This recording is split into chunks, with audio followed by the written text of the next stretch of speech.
बिस्मिल्लाहिर्रहमानिर्रहीम। अस्सलाम वालेकुम। DTVNN की खुसूसी रिपोर्ट के साथ मैं हूं Nadia Rajput. Pakistan business forum USA की जानिब से ह्यूस्टन में डॉक्टर अब्दुल हफीज़ शेख के साथ एक बसीरत अफरोज़ शाम का इनेकाद 30 जुलाई 2025 की शाम ह्यूस्टन टेक्सास के मार्की इवेंट सेंटर में पाकिस्तान बिजनेस फोरम की जानिब से एक शानदार और बसीरत अफरोज़ तकरीब का इनेकाद किया गया। तकरीब के मेहमान खुसूसी पाकिस्तान के साबिक वज़ीर ख़जाना और मुमताज़ माहिर मईशत डॉक्टर अब्दुल हफीज़ शेख थे, जिन्होंने मकामी कम्युनिटी, प्रोफेशनल्स, कारोबारी शख्सियात, तलबा और दीगर मुअज़्ज़िज़ मेहमानों से खिताब किया।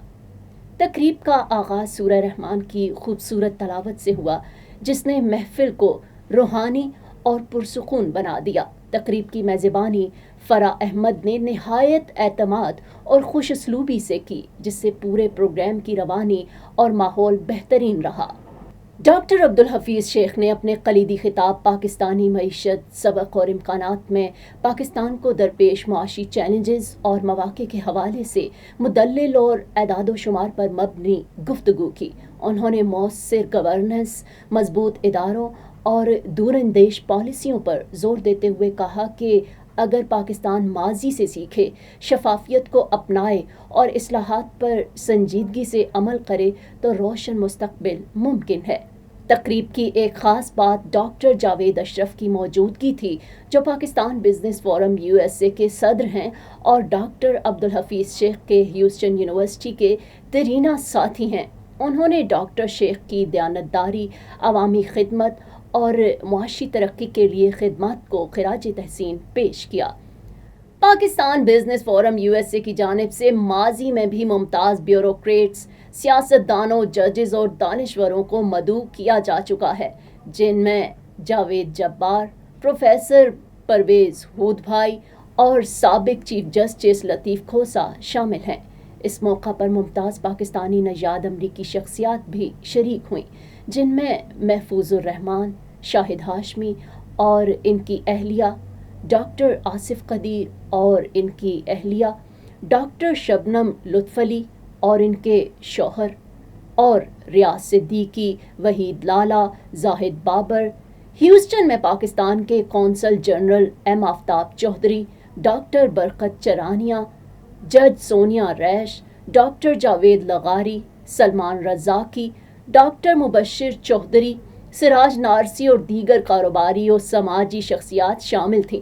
तकरीब के कामयाब इनेकाद में पाकिस्तान बिजनेस फोरम USA के डायरेक्टर जाहिद बट, अकरम आराई, PJ सवाती और महनाज जैदी ने कलीदी किरदार अदा किया।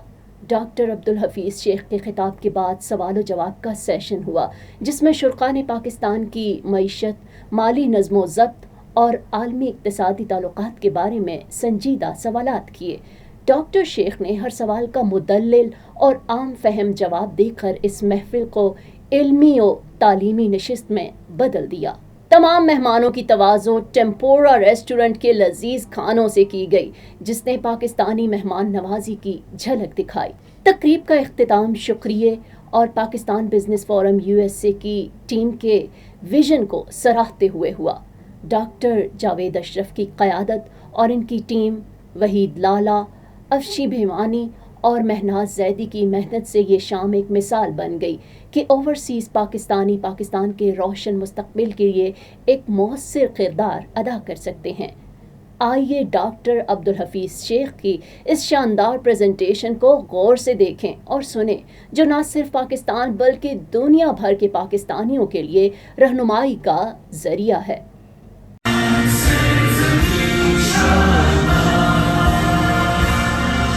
Make sure that we also acknowledge some of the dignitaries that we have here today. Of course, we have our Consulate General, Mr. Chaudhry here. Thank you and welcome. Round of applause. We also have Sonia Rash, Judge, Justice of the Peace, Fort Bend County, Precinct 3. Please stand. She's on the ballot, so do remember her name. We also have a lot of other notables that are Pakistani Americans that are elected, but they regretfully could not be here. We have Alicia Khani, who's our elected constable for Precinct 3. We have Judge Rabia Collier from Harris County. We also have Afshin Charania, who was elected for Fort Bend ISD trustee. I'm sure they wish they could be here, but they do have other events and conflicts. So we hope to get them back at the next event. So something unusual. Now you have a guest speaker, and I know Dr. Ashraf is going to really introduce him in his own way. But there's some things about him that I thought it was important to read out. So you're going to hear a little bit more in depth about our guest speaker, Dr. Abdul Hafiz Sheikh. Dr. Sheikh is an economist with international experience in policy making management. He has worked and advised in countries in Europe, South America, and Asia. He has served twice as the finance minister of Pakistan in 2010 to 2013, and then again 2019 to 21. He has also, at various times, held the portfolios of Minister of Economic Affairs, Revenue, Planning and Development, Statistics, Privatization, and Investment. Now, under his leadership, Pakistan completed its highly successful privatization program in 2003 to 2006, covering telecommunications, electricity, banking, oil refining, manufacturing, and other sectors over $5 billion. He has thrice been elected to the Senate of Pakistan.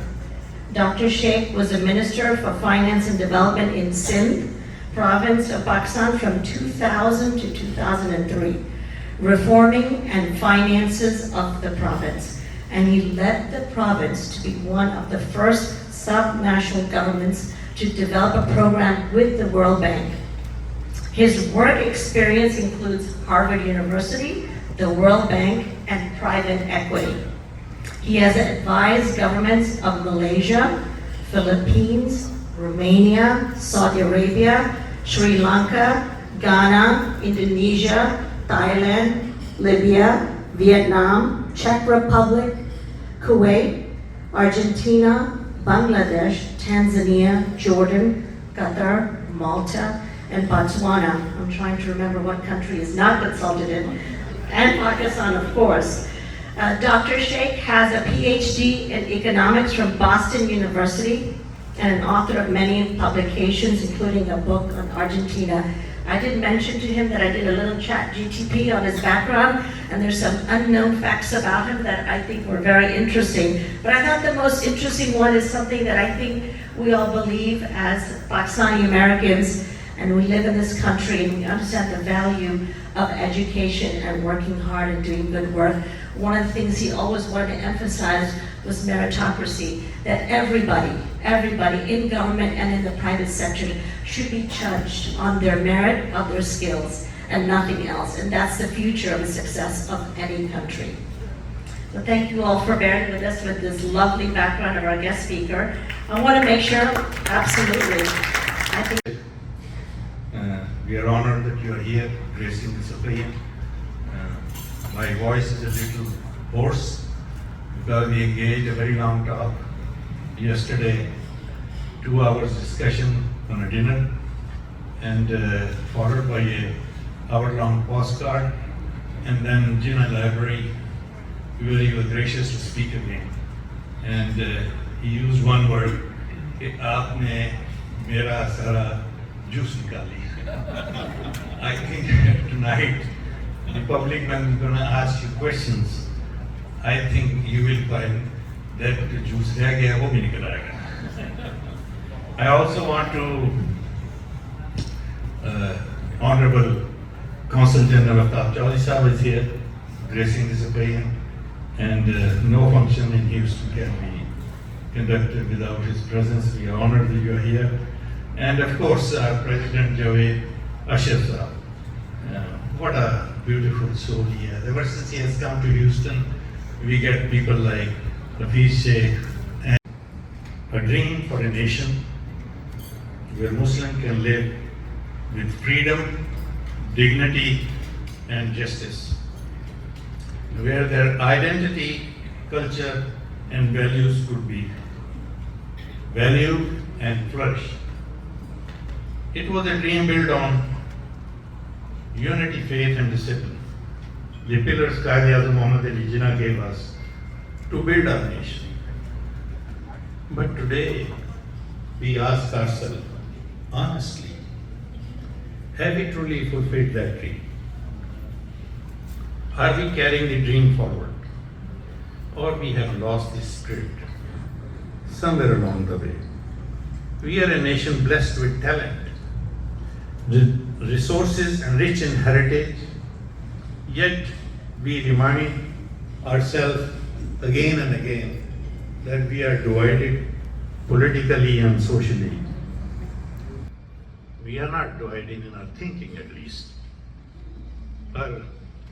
Our greatest need today break for Maghrib prayers, and so I would urge that you stay seated until the announcement is made, and we will have a question and answer session after Maghrib prayers, and it is going to be a legitimate, proper question and answer session. In fact, the Honorable Finance Minister is urging people to ask difficult questions. So I think this will be something that we have not seen before.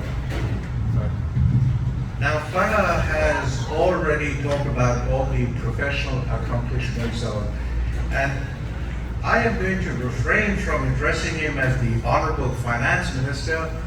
He always has been for me and always will be just plain Hafiz, my very, very good friend for 48 years. And it was in January 1977 that USAID had sent me for a master's program to Boston University. And they put me up in a motel, I think, called Howard Johnson. And I think in the second evening there was a knock at my door, and there stood a young man with a captivating smile and curly hair, and he introduced himself. I'm Hafiz. That was 48 years ago. At Boston University, Hafiz was my very best friend. Our friendship has continued all of these years. And he has done for me something which no one else on this planet has done. I owe my career to Hafiz, which I will talk about very briefly. Some 20 years after those days at Boston University, I applied for and went to Karachi to be interviewed by the governor of Sindh at that time, Air Marshal Daud Bota, for the directorship of IBA. And after the interview, the governor offered me the position, and he said, I am entrusting you with one of the crown jewels of universities in Pakistan. It should have been a delightful moment, but the delight was very short-lived. After my interview, I came back to the United States for a couple of months to wrap up the semester that I've been teaching. And I got word that there were strong attempts to remove me from a position to which I had been appointed. And I talked to some that I knew, powerful people. I spoke to the then finance minister, who later became prime minister, and he did not do a thing. And I talked to the then governor of the State Bank of Pakistan. No movement from his side either. And then an act of providence. Just a month earlier, Air Marshal Daud Bota had been replaced by new governor, Mr. Muhammad Mia Sumra. And he appointed Hafiz as the finance minister of Sindh. I went to see Hafiz at the governor's house where he was staying, And as Hafiz talked about earlier today, he was in a room adjacent to Quaid-e-Azam's study. In any case, Hafiz didn't take a moment to respond. He immediately pulled the highest levels of government, did everything that had to be done, and I got to keep my position. And it was only because I had been director of IBA that I later assumed the vice chancellorship of Quaid-e-Azam University. I owe my career to the gentleman who sits in front of me at this time.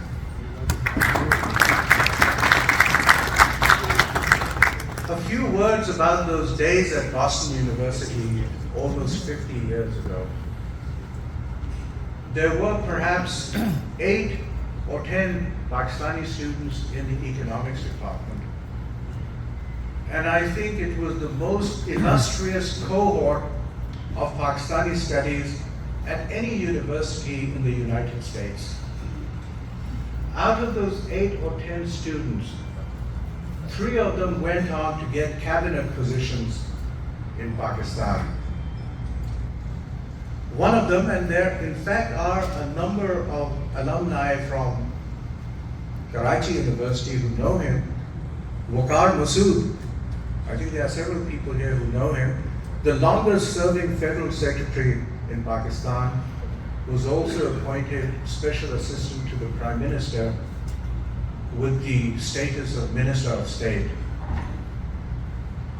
Someone who did even better than him, and someone who has actually stood on the stage. We invited him here, Dr. Ishrat Hussain, 12 years my senior, but also my class fellow at Boston University. Served as governor of the State Bank of Pakistan and as advisor to General Pervez Musharraf and to Imran Khan. But the top of the heap was none other than Hafiz. In fact, in what Farah just read out, she said he was a 2-time finance minister, and she talked about him having been finance minister of Sindh. What was left out was prior to becoming finance minister and under General Pervez Musharraf, he had been Minister for Privatization and Investment, a 4-time minister over 25 years. There's a reason they call him Evergreen. He has been around for 25 years in the highest positions of government, continues to be highly respected and one of the most recognizable faces in Pakistan. When I look at the accomplishments of my cohorts at Boston University, 3 of them having held cabinet positions, I am the laggard in that group. I only managed to become a vice chancellor. We have people with much higher accomplishments. I would also like to point out something which Hafiz is way too modest to ever say about himself. 3 times, no less than 3 times, he was on the very, very short list to become Prime Minister of Pakistan in the interim governments. In fact, the last time around, it appeared to be a virtual certainty, and I had already drafted my letter of congratulations to send to him. But the morning after came the very unexpected news that a completely unknown individual from Balochistan, Anwar ul-Haq Kakar, had become the interim Prime Minister. I was quite distressed, but in any case,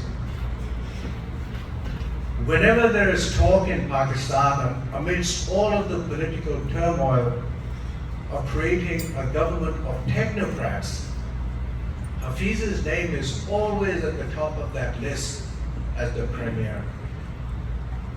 So it is that I introduce to you one of my very best friends, a brilliant economist, and inshallah one day a Prime Minister of Pakistan, Dr. Abdul Hafiz Sheikh.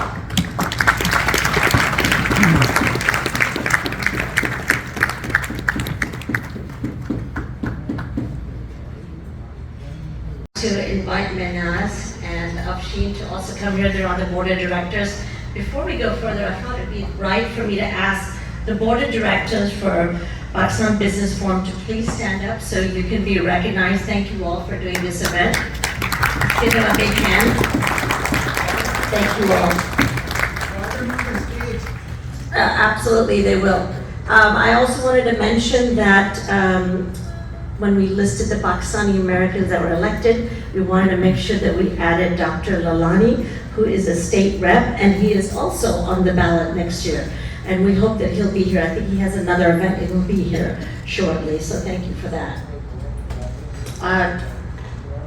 Dr. Sheikh, please come on stage.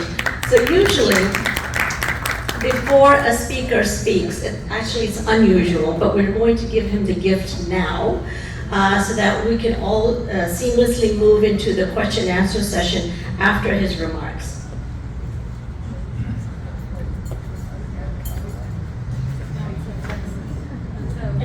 It's very Texan. Absolutely.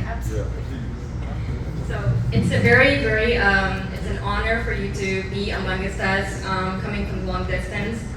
I know you came here as a Pakistani. I don't know where you are. Where are you? Okay. So I know you came here as a Pakistani, but you're going to leave as a Texan, and this is actually a tradition for us. We give everyone that comes to visit us a hat. That makes you a Texan. No,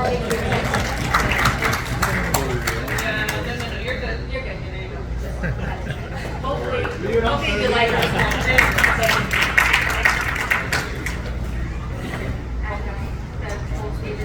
बाल खड़ा हुआ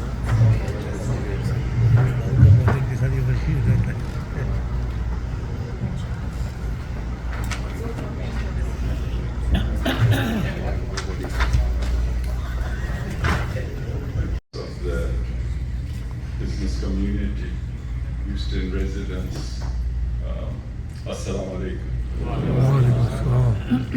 It's really a pleasure for me to come here, and the warmth, the hospitality, and the welcome I have received has really overwhelmed me.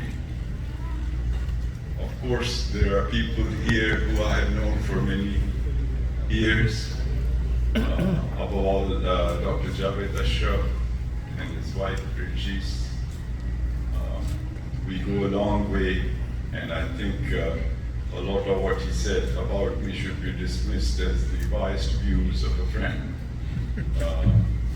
He's, of course, a remarkable person, a man of great achievement and modesty. And I'm really fortunate to have them as friends. And I look forward to preserving and cherishing this friendship. I also have other people, Mr. Nafuz Mustafa, who is here. Stand up so people can see you. We are all family friends. He's from a distinguished family in Pakistan, the Bhuttos, and he's also a man of real achievement. So he and his wife also are good friends. And, one of the reasons I came actually was not to give the talk, but to find the opportunity to see him and go see a couple of museums here. But the way Dr. Qadir has been making me work, I think I will probably end up doing nothing else. Also, Dr. Javed Lagari is here, and he and his wife also I have known. And you know, since coming here, I have met some remarkable people. Above all, Dr. Qadir Sahab, he's a person who has achieved a lot, but remains also a person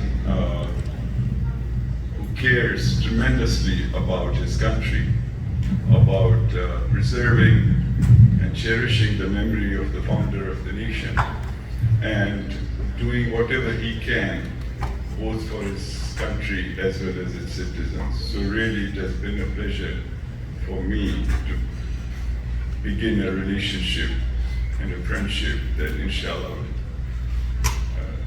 go on and on. I want to now turn towards the topic. Obviously, we Pakistanis love to talk about Pakistan. Not always in the best way. But since we are here, what do I mean by grown? I mean कि कम से कम 6 से 7% per year growth. Have we ever achieved it? Yes. So that's a good sign. That means we are capable of achieving it. Have we sustained it? The answer is no. Ever? Never. So this is what I'm showing you here. Okay, we had few episodes of high growth between 2003 to 2006, 80 to 84, 63 to 65. And it's interesting that they are all three under military rulers. And they're all three because of wars. And I will come to this issue. Why are they tied to wars? Cold War, the Soviet-Afghan War, the so-called terrorist war. And why do they coincide with the fact that when the wars end, this trend also ends?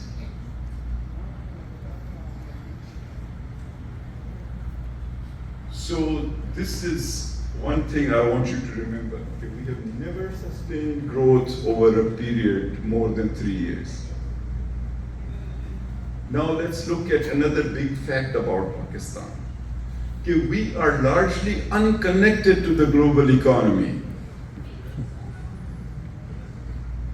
और ये चीज मैं आपको समझाना चाह रहा हूं कि eventually we will discover कि nobody has done it alone. So Pakistan is virtually, globally, totally unconnected. And if you see, we have never had a foreign investment, ever. जब से पाकिस्तान का वजूद बना है, we have never, maybe for 1 year or 2, we may have had more than 2 billion, but otherwise never. And similarly, we have never been able to sell our products to the rest of the world, ever. तो अगर ना हम किसी को जाने mile कर सकेंगे, न किसी को कोई चीज बेच सकेंगे, तो how are we going to become prosperous? So these are the big facts about Pakistan's personality. And the interesting thing is, this is unconnected to who is ruling Pakistan. Whether it's military, civilian, NP, whatever. What I'm trying to tell you are the basic features of Pakistan that are not connected to a specific government or a specific party or the nature of the regime. These are big facts about Pakistan, irrespective.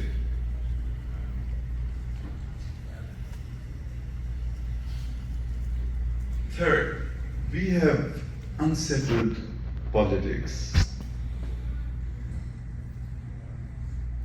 No prime minister has ever completed his or her term. Never ever. And the longest serving single term prime minister remains the first Prime Minister Liaquat Ali Khan. And he also, as you know. So the average span is less than 3 years. There have been military takeovers and political changes have been costly. किसी को हटाना है तो streets में आओ, जलाओ, चीजें जो है नुकसान पहुंचाओ, कोई इकोनॉमिक गेन हुई है तो उसको रिवर्स कर दो. And so when we talk, okay, we need predictability of policies. We need to, give a sustained message to international markets, you can see how formidable a task it is. When this is a major big fact about Pakistan. Let's go to the next. Here's another big fact about Pakistan. It's always at war. Either it's preparing for one, fighting one, or recovering from one. And I've listed some of the wars. And what they do is they create negative perception in the world. They make the neighborhood difficult, and they create domestic security problems that are ongoing, and they deter others from coming and doing business with you. Yes, we live in a difficult neighborhood. Yes, the wars are imposed upon us, but it seems like we are a player in wars that are not even in the neighborhood. And wars are costly. So I want you to leave with this big fact about Pakistan.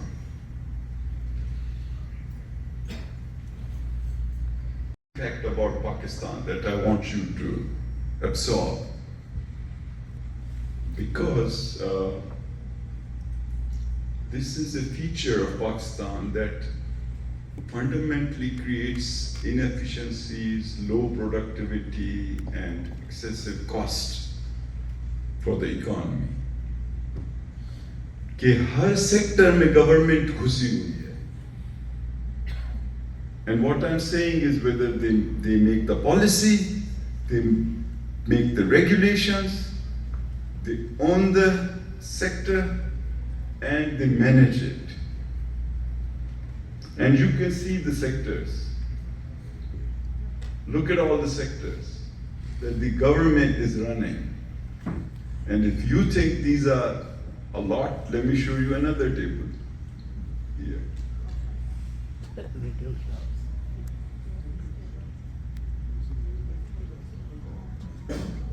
Look at that. This is the second table. And if you think this is a lot, let me show you another table. You can see how much work I have done for you people. To really convince you. Because I knew Dr. Qadir is a tough taskmaster. And look, if you think this is enough, let me show you another table. Just I picked one sector, okay? Fisheries sector. कि इसको कितनी government agencies जो हैं वो involve हैं इसको चलाने में.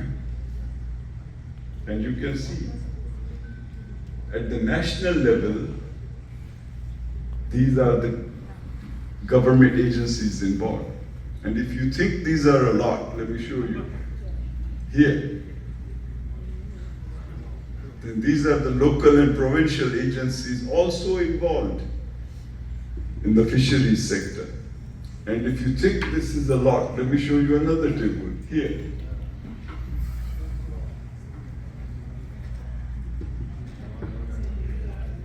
And you know, let me show you a final net result of this.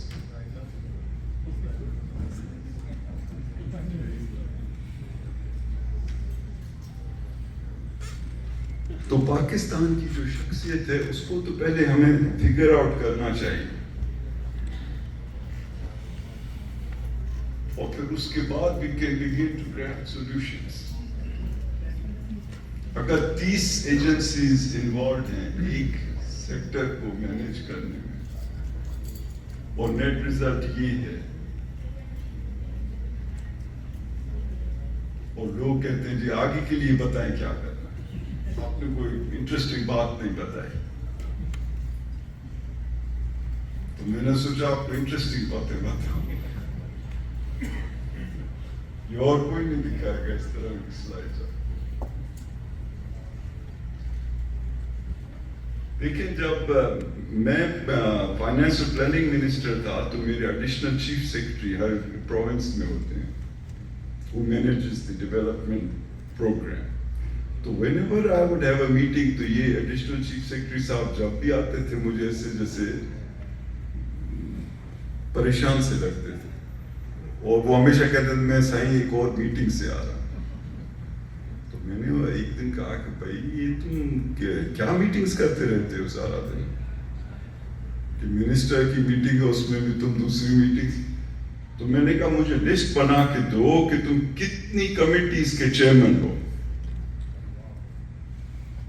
तो वो जो था 150 कमिटीज का चेयरमैन था।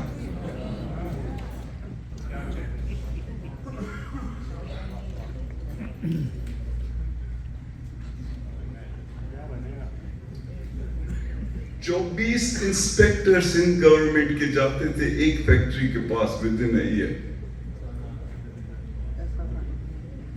तो उनको मैंने खत्म करके 4 बनाए कि 24 की बजाय 4 जाएं और एक ही दिन जाएं चारों मिल के साथ।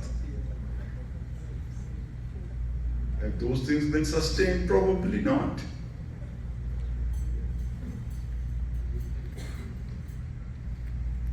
प्रीमियर बन गए तो उनकी जो काबीना थी उसमें 2 और वजीर थे।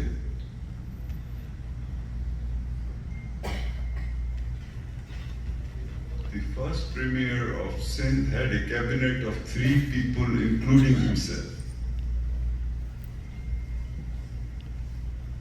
At the peak of the bureaucratic era in Pakistan, when General Ayub, then Field Marshal Ayub, was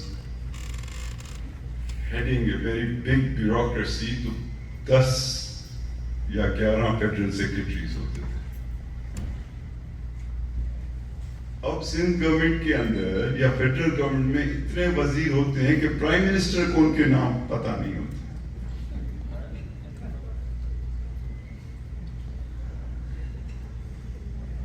So what I'm saying is that this is another aspect of Pakistan's personality, a big fact of Pakistan, the excessive, very costly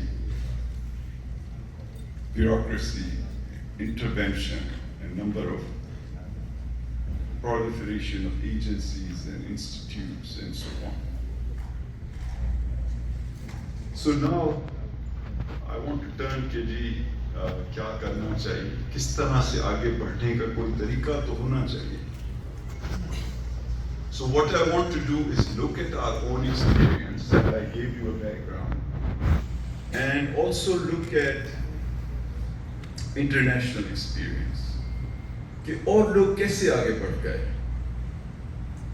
उन्होंने क्या किया जो हम नहीं कर पा रहे हैं। देखिए सिंगापुर में अभी लोग यहाँ मौजूद हैं कि लोग जाते थे सिंगापुर में कि वहाँ ड्यूटी फ्री शॉप में कैमरा मिलता है सस्ता, या वहाँ टेलर होते हैं जो 24 घंटे में सूट बना के देते हैं। That's right. I remember it, those days. मैं जब एक वक्त में हार्वर्ड में था 1990 में, तो मुझे वर्ल्ड बैंक ने इनवाइट किया कि आप वियतनाम जाएं और उनकी काबीना के पास स्पीच करें कि मार्केट इकोनॉमी कैसे चलती है, क्योंकि वो कम्युनिज्म में रहे हैं, उनको पता नहीं है। तो मैं जब हनोई पहुंचा तो I could not find a single car in the entire capital of Vietnam. And nor was there a single hotel. और मैं जिस तरह ये पुराना फ्रेंच रेस्ट हाउस था वहां जाके ठहरा। अब पाकिस्तान की जो एक्सपोर्ट्स हैं वो $30 बिलियन हैं साल की, और वियतनाम की जो हैं वो $400 बिलियन हैं।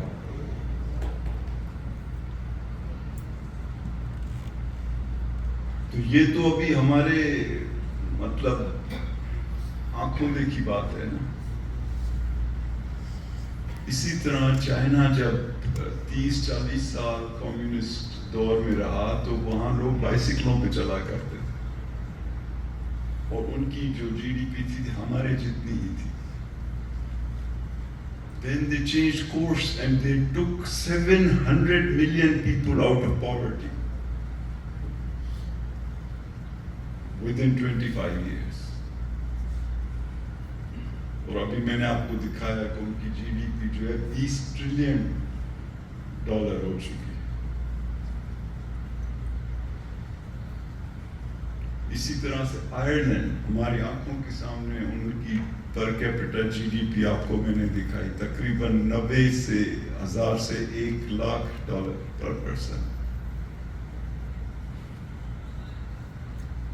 So these are potential signs of hope for us that if Ireland can do it and if Vietnam can do it and even other countries in Africa can do it, that we can. But we should try to learn, okay, what is it that they are doing to get ahead. So let's look. ये मैंने पाकिस्तान की cases दिए हैं क्योंकि हम हमेशा ये समझते हैं कि शायद पाकिस्तान में कैपेसिटी नहीं है कुछ भी करने की, which is obviously not true.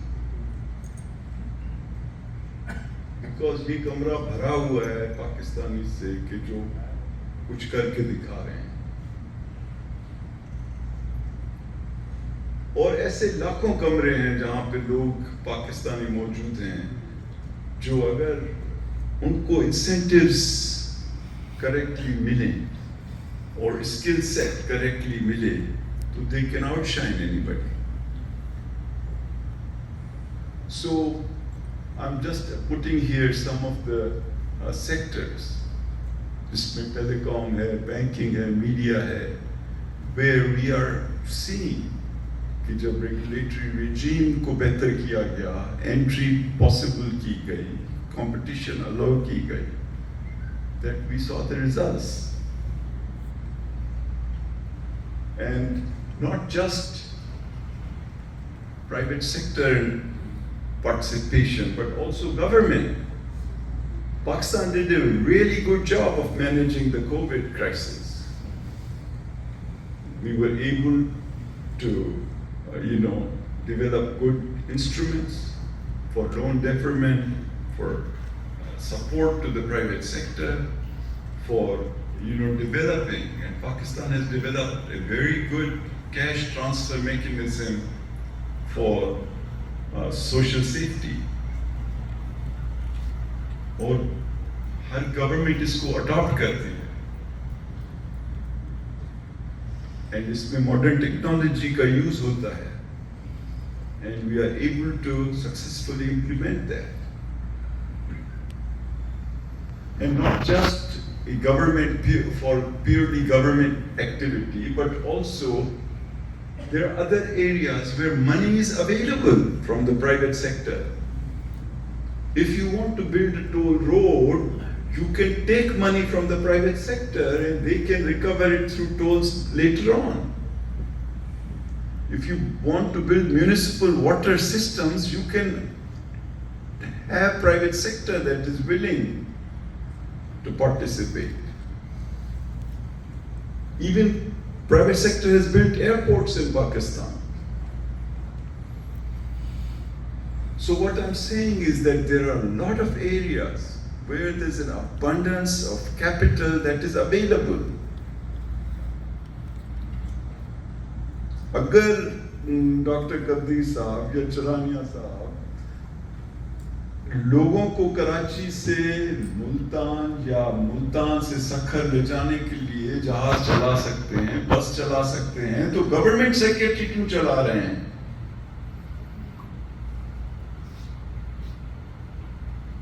When you cannot fulfill your own requirements of providing basic education.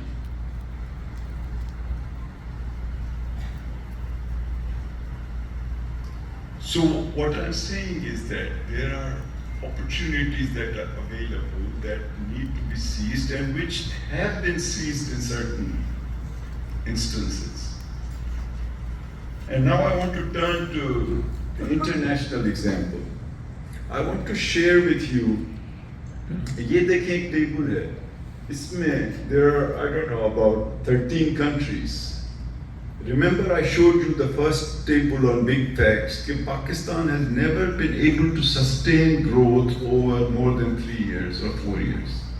So these are countries that have had growth in their GDP and उनकी आमदनी में इजाफा जो है उसकी रफ्तार 7% से ज़्यादा है for a sustained period of time. And I put the periods of time here as well. This does not cover some of the more recent examples, which I also shared with you, Ireland and Vietnam and so on and so forth. And so, what is it that was common about these countries? इन्होंने क्या चीजें की जो तकरीबन सब ने की? And I want to share those. So these are the 5 what the authors of this report called points of resemblance. जो चीज मुश्तरक है इन तमाम 13 ममालिक में जिन्होंने अपनी रफ्तार जो है आमदनी की अपने लोगों की बढ़ाई और उनको prosperity the. First, again, to go back to a point, okay, nobody has done it alone. All these 13 countries were integrated into the global economy. Number 1. Number 2, they had periods of macroeconomic stability. इसका मतलब क्या है कि inflation ऊपर नीचे बहुत नहीं हो रही है, एक्सचेंज रेट ऊपर नीचे बहुत नहीं हो रही है, ग्रोथ ऊपर नीचे नहीं हो रही है, गवर्नमेंट्स हर 2 साल में बदल नहीं रही हैं.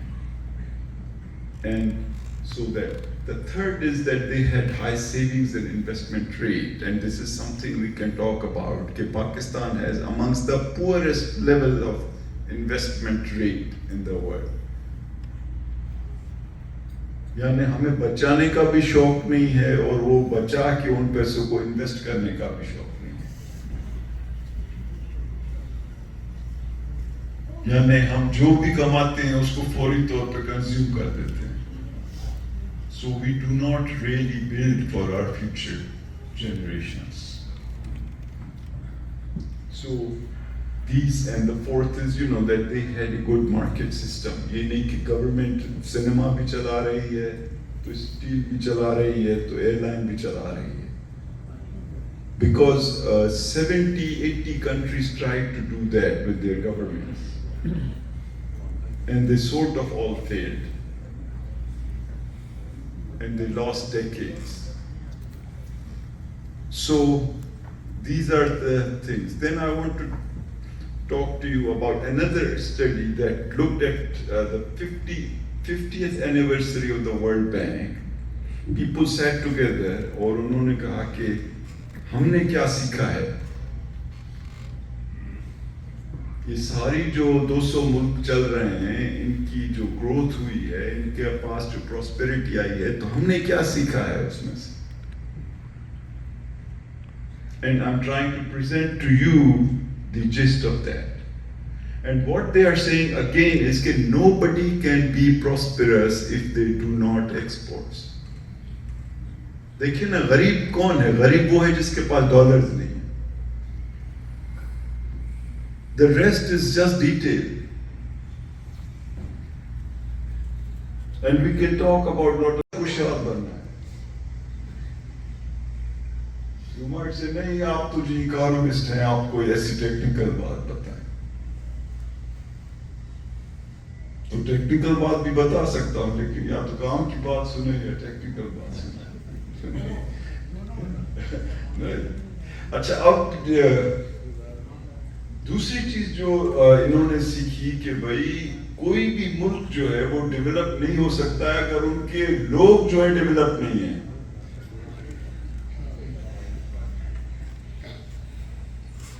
यानी आपको मैंने दिखाया कि 3 हार्बर है हमारे पास और सिंगापुर बेचारे के पास 1 हार्बर है. उनकी भी एयरलाइन है, हमारी भी एयरलाइन है, लेकिन उनका हार्बर भी दुनिया में नंबर 1 है, उनकी एयरलाइन भी नंबर 1 है. उनके पास तो कोई ये चीजें नहीं है ना जो मैंने दिखाई जो पाकिस्तान के पास. लेकिन उनके पास एक चीज है, and that is the people of Japan and the people of Singapore.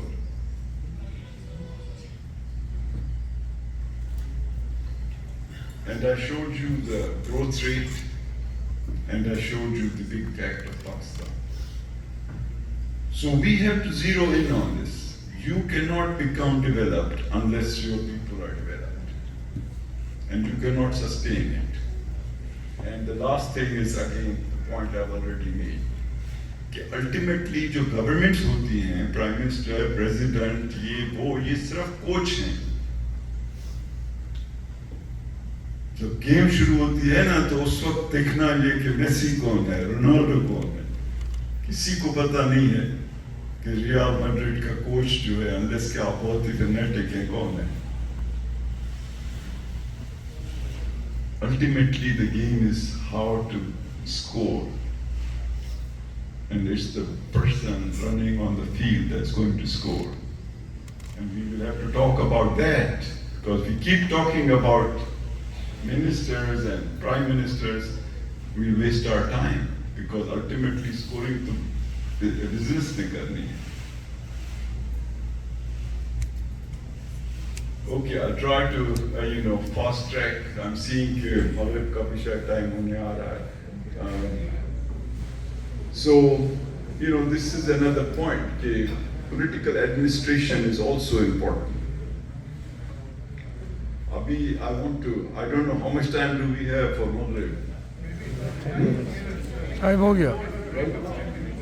Yeah, it is. I think we should take a break. I don't want to talk about Pakistan जब लोगों का ज़हन जो इस वक्त अपने नमाज की तरफ. सवाब कमाने के ऊपर है. तो I think अगर if you allow me, I don't know, you guide me. Maybe 10 more minutes. If people cooperate, ना आपको पता है कि जब नमाज का वक्त होता है तो फिर नमाज पढ़ लेना. ब्रेक ले लें. नमाज है वो 105 की हो जाएगी. And these are some other numbers. For example, the exports, as I said, they are not really growing, and imports are growing, but in fact more than exports.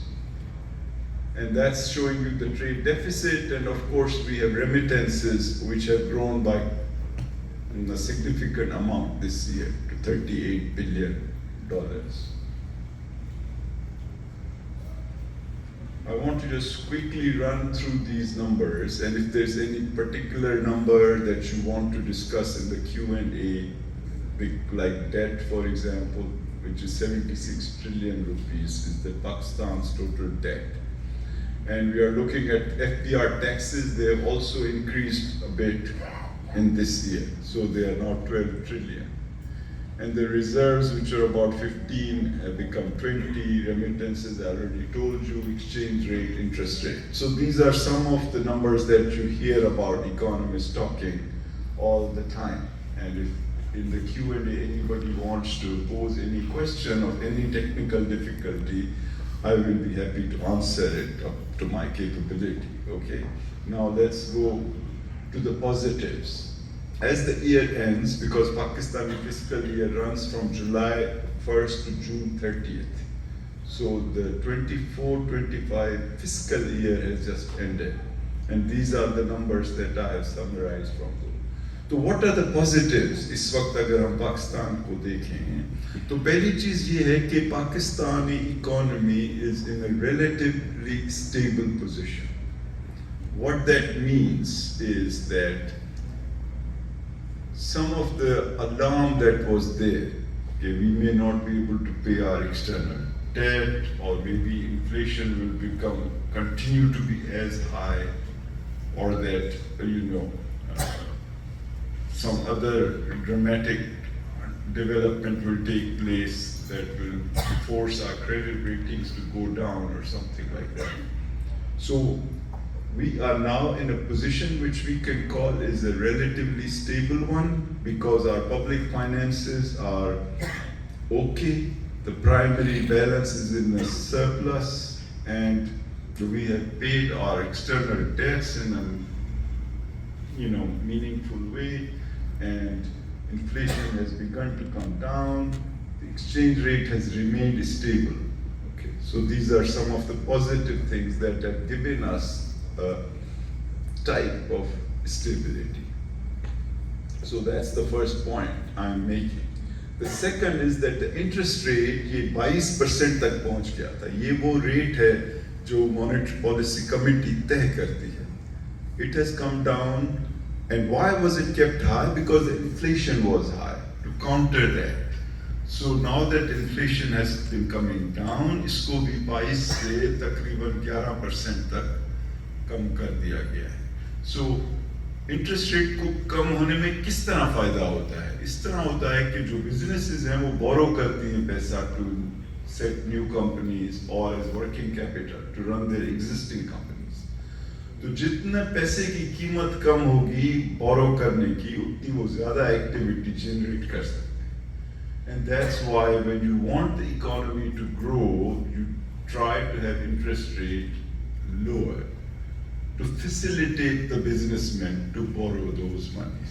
Similarly, इस मुल्क में जहाँ पे mortgages का इतना चर्चा रहता है, if the mortgage rate is down, people can borrow money to build their houses, which generates economic activity. So उसकी logic इसीलिए बनती है और इसके ऊपर इसीलिए focus रखा जाता है, right? So to the extent कि ये कम हुआ है, अभी तक it hasn't really kicked in a big way to generate economic growth, but the trend appears to be heading in the right direction. Inflation I already talked about, कि कम हो गई है. Primary account is in surplus. I talked about there is some improvement in the ratings because rating companies, जो हैं Moody's and Fitch and so on, they are neutral evaluators and they are not influenced by politics or by which country it is. They have slightly upgraded Pakistan's ratings. And I will continue with the positives. जिस तरह मैंने कहा, stable exchange rate है, non-tax revenue has increased by quite a bit, which is giving government some, leeway in managing their affairs. Remittances I already told you. और ये आखिरी जो 2 points हैं, I want to talk about them a little bit more, because इस पे हमेशा लोगों के सवाल भी होते हैं और उनके जहन में एक बात भी होती है कि ये IMF प्रोग्राम क्या है, ये क्यों है और इसकी क्या dimensions हैं और ये लोग क्या चाहते हैं कराना पाकिस्तान से. So I would take a little time to say why the IMF program being on track is a good positive thing, and people have different views on this. Some are influenced by their political or ideological thinking, others don't know the facts. So this will be a good opportunity कि हम इस पे भी बात करें मज़ीद अगर Q&A है. And I want to then talk about the record performance of the stock market. ये लोगों को शायद पता नहीं है कि how well the stock market of Pakistan has done in the last 2 years. So I will first share with you a little more detail about the stock market and the IMF program, and then I'll switch to the negatives in the current situation. ये देखें पाकिस्तान की stock market की performance, right? और यहाँ कुछ काफी लोग पैसे वाले भी बैठे हैं. मैंने देखा कि suddenly वो interested हो गए इसमें presentation. Now look, in July 2023, the Karachi Stock Exchange का जो 100 index है was 42,000.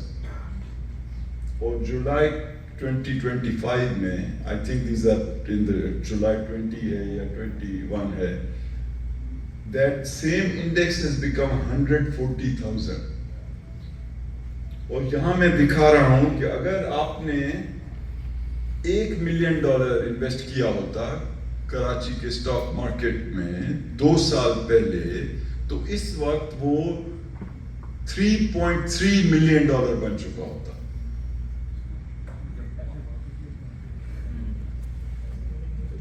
Okay, so a lot of rich people have made a lot of money in Pakistan in the last 2 years. And because the exchange rate has not fluctuated, so if you had put dollars, you would, even in dollars, would have made $3 million extra dollars on $1 million. And now look at the US New York Stock Exchange के साथ मैंने यहाँ compare किया है इसको कि अगर आप $1 million New York Stock Exchange में if you had put तो that you would have earned $0.3 million or $300,000. तो US के stock market में for the same comparable period you would have made $300,000, and in the Karachi Stock Exchange you would have made $2.3 million. In other words, you would have made 8 times more if you had invested your $1 million in Karachi in relation to New York. Now, I'm not an advisor on, because I want to tell you how much money has been generated in terms of the higher valuation of the assets on the stock market. Okay? Now I want to switch to the IMF. ये क्या है IMF program और हम इसे क्यों adopt किए हुए हैं और इसकी क्या अहमियत है? You see, लोग कई बार ये समझते हैं कि IMF बना ही इसलिए है कि पाकिस्तान को तंग करें. Daraasal, IMF is a global entity like the UN, like the World Bank, like the Asian Development Bank, which has been created by all the 200 countries of the world. And उसका mandate है और वो बना ही इसीलिए है कि कोई member country को अगर macro economic दिक्कत है तो उसको उससे निकालने के लिए वो उनको पैसे दे. So that's the reason why we keep it. And the friends that we say, कि जो हमारे friends जो हैं वो हमारी मदद करेंगे, they are not a substitute for the IMF. And why the IMF is important is that also the borrowing costs from the IMF are less than borrowing from the market. Also, you have to realize कि जब आप IMF के साथ कोई arrangement करते हैं, तो दुनिया की जो markets हैं, उनको फिर तस्कीन होती है कि आप अपने आप को behave करेंगे. That you will not act in a totally crazy way, and that you will manage your economy, your public finances, your expenditures in a sensible way. And it makes it easier then for you to borrow from other sources, like the World Bank, Asian Development Bank. अगर आप IMF के साथ programme नहीं हो तो वो शायद आपको पैसे भी. एक आपको राज की बात बता दूं कि रुपया इसीलिए गिरता है कि उसको चाहने वाले कम हैं और डॉलर इसीलिए बढ़ता है कि उसको चाहने वाले ज्यादा हैं.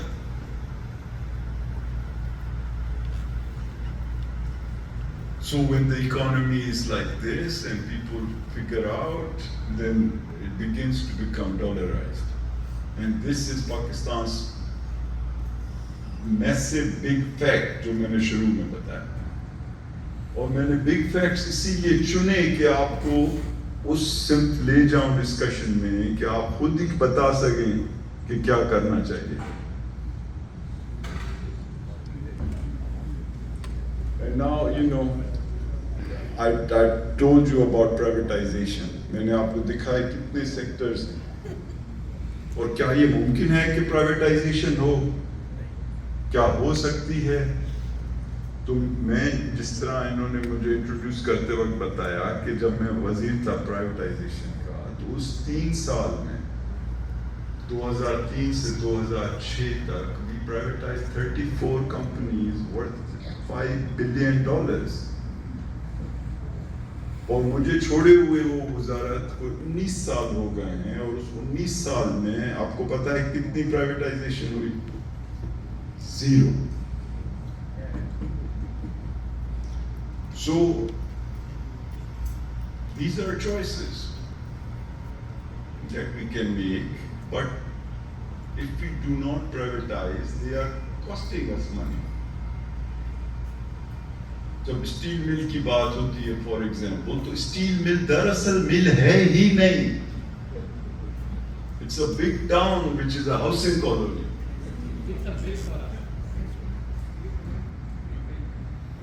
तो उसमें कोई 15 साल से कोई प्रोडक्शन ही नहीं हुई है. तो लोग जो इमोशनल हो जाते हैं कि हमारी जो है इक्तिसादी कुव्वत जो है उसको कम किया जा रहा है. तो अगर वहां सिर्फ हजारों लोग रह रहे हैं उसके हाउसिंग में और उनमें से हजारों लोग तनख्वाहें ले रहे हैं, तो अगर ये चिरानिया साहब के हॉस्पिटल हो और वहां पे हजारों लोग तनख्वाहें ले रहे हैं और किसी एक कभी कोई मरीज वहां नहीं आया 10 साल में, तो ये कहेंगे कि भाई ये क्या क्या चक्कर चल रहा है. लेकिन यहाँ कोई पूछने वाला नहीं. So anyway, that's zero privatization success. More negatives. अब ये circular debt है, ये 4 ट्रिलियन हो चुका है. इस साल जो रिजल्ट्स आ रहे हैं, तो हमारी जो एग्रीकल्चर क्रॉप्स होती हैं, मेजर क्रॉप्स, उनमें वीट, शुगर केन, राइस, मेज, कॉटन, किसी में भी कोई इंक्रीज नहीं आई है. So we have a situation where no major crop has witnessed any increase in production.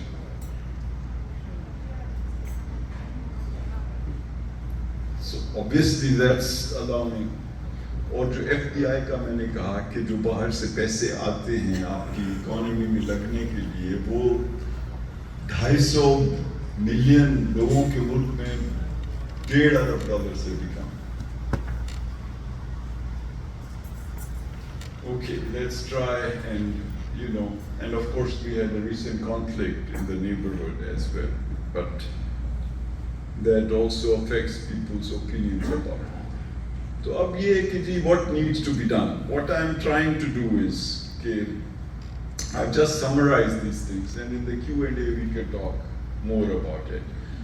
Any one of you who was, if they were paying attention to the talk, they could figure out कि मैं क्या कहने जा रहा हूँ. और मेरा मकसद ये था कि हम collectively एक ऐसी डायरेक्शन बनाएं डिस्कशन में कि हम खुद फिगर आउट कर लें कि अब हमें मजीद क्या करना है. इसीलिए मैंने नेगेटिव्स भी दिखाए, बिग फैक्ट्स भी दिखाए, दुनिया के जो सक्सेसफुल ममालिक हैं उन्होंने क्या किया वो भी दिखाया, so that we can collectively move towards what needs to be done. And point is very, very important, which is that we need to help the vulnerable people of Pakistan as we go through this transition. क्योंकि जो गरीब लोग हैं वो मजीद पीछे रहते जा रहे हैं, और इन्फ्लेशन जो है सबसे बड़ा टैक्स है गरीब लोगों पर. और पिछले 2 से 3 साल की कयामत खेज इन्फ्लेशन रही है, which has depleted people and their real incomes. And so as we go forward and try to, preserve stability, we don't want the burden of that to fall disproportionately on the weakest in our country. And that's why the role of the cash transfer program is good, and it has to be sustained and enhanced. क्योंकि सबसे जो बेहतर तरीका है गरीबों की मदद करने का वो ये है कि उनको कैश दें, और इस अंदाज में दें कि बीच में कोई उठा ना सके. So I think, that's something that we as a country have done a reasonably good job, but we need to be doing it even more. अभी देखिए ये जो पॉइंट्स मैंने लिखी हैं इन पे during the discussion we can talk about. एक तो ये है कि unless all of us simultaneously do things तो रास्ता नहीं निकल सकेगा। ये नहीं कि प्राइम मिनिस्टर कोई बैठा है। So this is a point I want to share with you here कि जो पाकिस्तान की डिविजिबल पूल है, जो पैसे होते हैं अवेलेबल, उसका 57.5% तकरीबन 60% जो है वो प्रोविंसेस के पास चला जाता है पहली तारीख को हर महीने की, और उसमें कभी कोताही नहीं हुई है।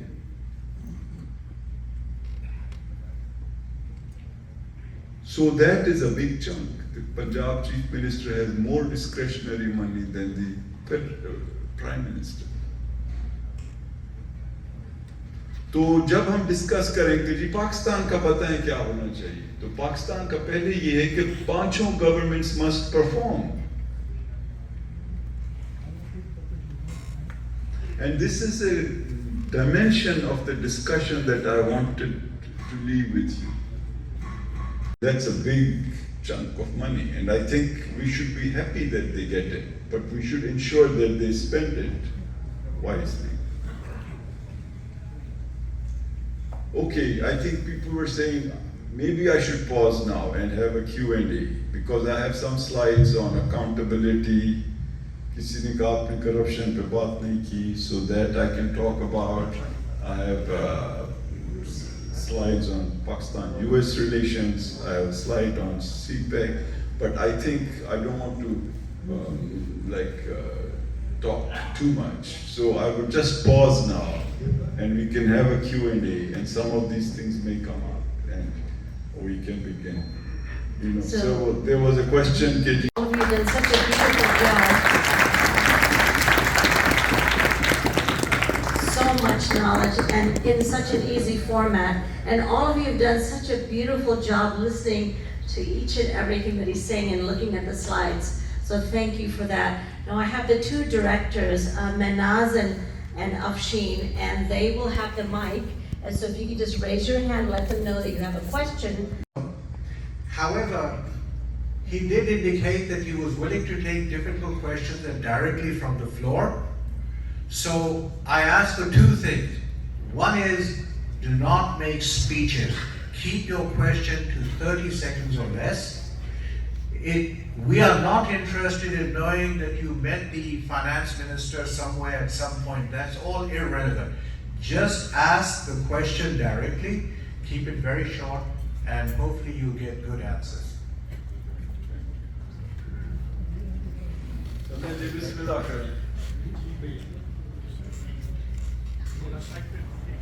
Okay, who is holding?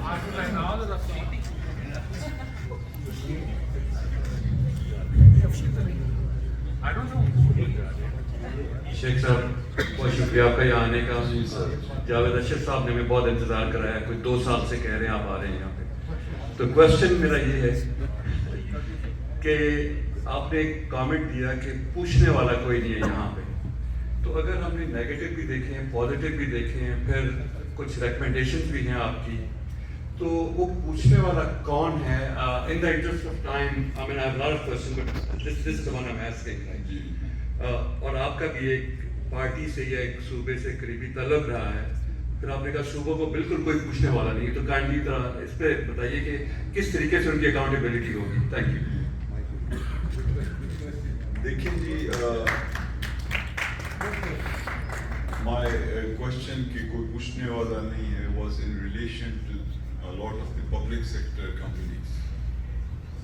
Second, I believe, मेरी अपनी थिंकिंग ये है कि हम कई बार आपस में बैठते हैं और डिस्कस करते हैं और एक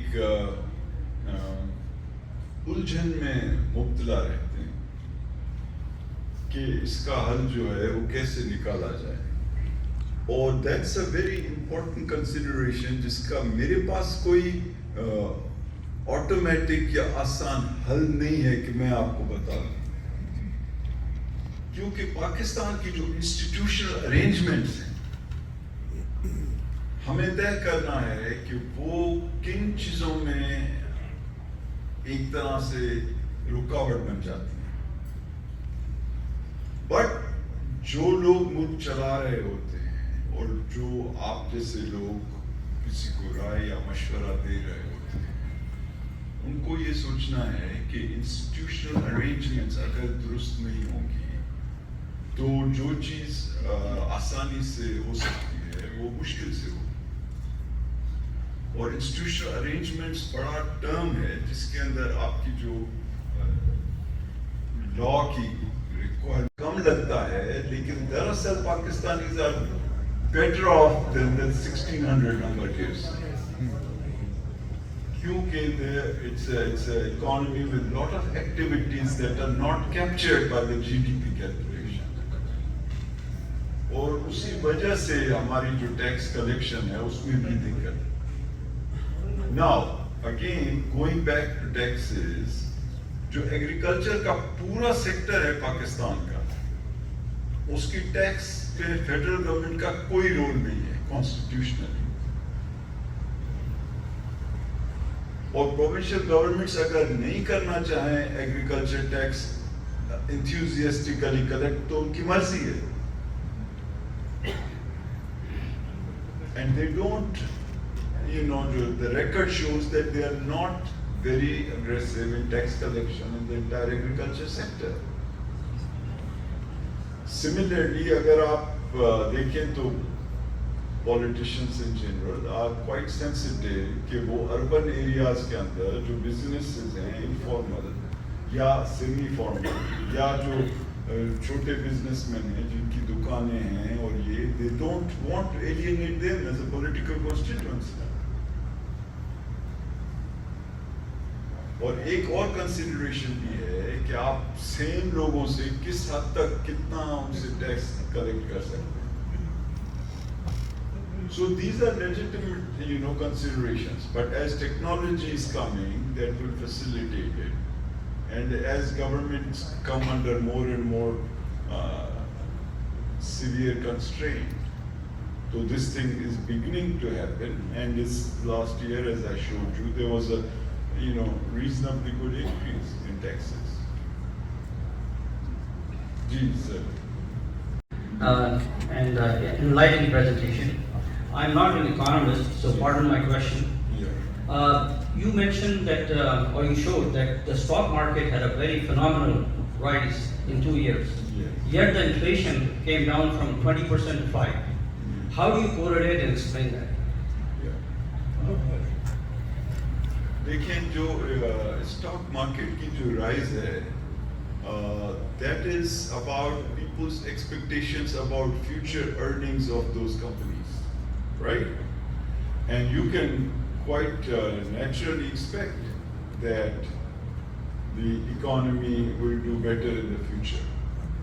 It's also in some ways an indication of the absence of other good opportunities for investors, कि वो जो है सब स्टॉक मार्केट में सिर्फ पैसे कमाना चाहते हैं। और इन्फ्लेशन के जो डायनेमिक्स हैं are not necessarily connected to the rise. Pakistan. Just last week I read the news from the South Asian news that 800,000 youngsters are leaving countries since 2021. So what's the position and what the government is doing or could do to retain that human capital? Thank you. देखिए, first of all, let me share with you my own personal views on this. I think it's terrific if Pakistanis go anywhere in the whole wide world to make themselves better off. Yes. Okay. And we should in no way be alarmed by it because that's the nature of things. And I think they acquire tremendous set of new skills, they acquire the capacity to live better lives, and they acquire the resources to help their country, both with their enhanced skills as well as with the foreign exchange earnings. At the same time, if we provide the kind of impetus that I have been talking here, कि अगर हमारे पास कोई नहीं आ रहा है, कोई नई investment नहीं ला रहा है और हम खुद भी नहीं लगा रहे हैं, तो clearly they will search. Now I don't know कि 800,000 ज़्यादा हैं या कम हैं in a country of 250 million people. Maybe that should be normal. Maybe it should be even more. And provided that the other 249 million रह गए हैं, उनमें भी तो कुछ टैलेंट होना चाहिए ना. So I think what's more important is we should do both. Have our people be able to compete internationally and do a good job there, as well as focus on the other 249. DTVNN से fill वक्त इतना ही। मजीद खबरों और updates के लिए देखते रहें DTVNN, देसी उर्दू टीवी, देसी टीवी USA और हमारा OTT प्लेटफॉर्म DTV Flix, जहां 3000 से ज़ायद चैनल्स को देखा जा सकता है। Neurological care is a pressing healthcare challenge in Pakistan. That's why Helping Hand USA is building Kind R, a world-class hospital with 130 plus clinics that is set to establish new standards for neurological care in Pakistan. As the first phase nears completion, anticipation is growing for the launch in the second half of 2025. Give zakat and sadaqah through Helping Hand USA today and join this historic endeavor to redefine future healthcare in Pakistan.